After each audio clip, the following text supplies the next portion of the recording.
All right, so if you have a MacBook or a Mac computer, you know, they don't always play very nicely with peripheral equipment like monitors, etc. So I am going to demonstrate how this Acer portable monitor works with my MacBook. So I got it because I want a bigger screen. This is a 13-inch MacBook Pro. And if you have a MacBook, you know, a newer one, you know, it has this USB, I think it's USB-C extension. So not everything has that. Well, this Acer portable monitor does have that.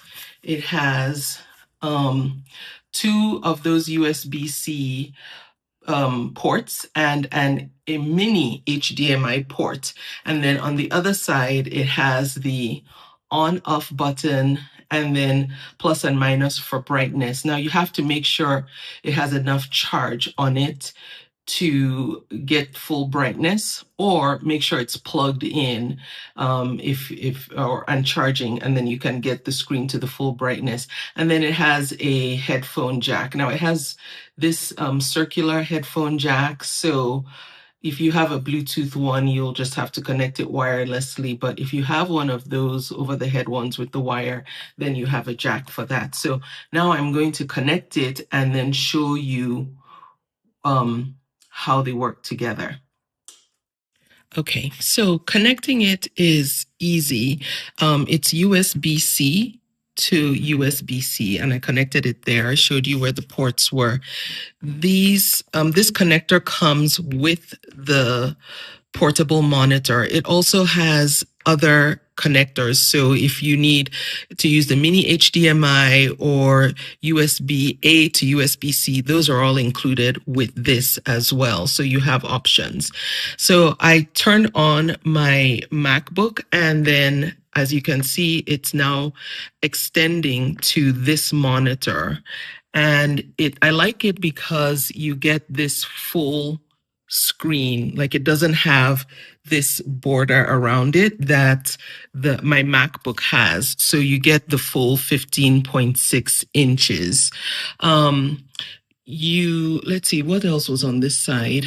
Oh, yes, this is what I wanted to say. So the flip cover for the monitor also acts as a kickstand, and you get two different levels of angle. So this is the more angular one, like closer to 90 degrees. And if you want it more tilted, just bend it down one more to the one further in front.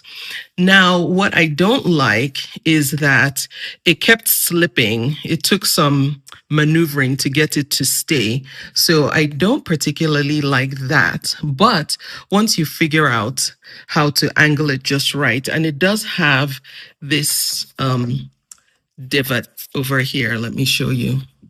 There's a divot over here that does help it to, let me angle it in the sun so you can see.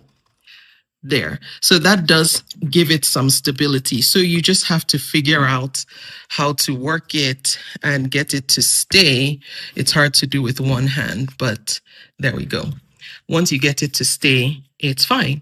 So do I like it? Yes. Do I wish that I didn't have to fumble around with positioning it before it gets to stay? Yes. But it does serve the purpose, and it's doing exactly what I want it to do. Now, it might not look as bright because, like I said, it needs to be on full charge or charging to get the full brightness.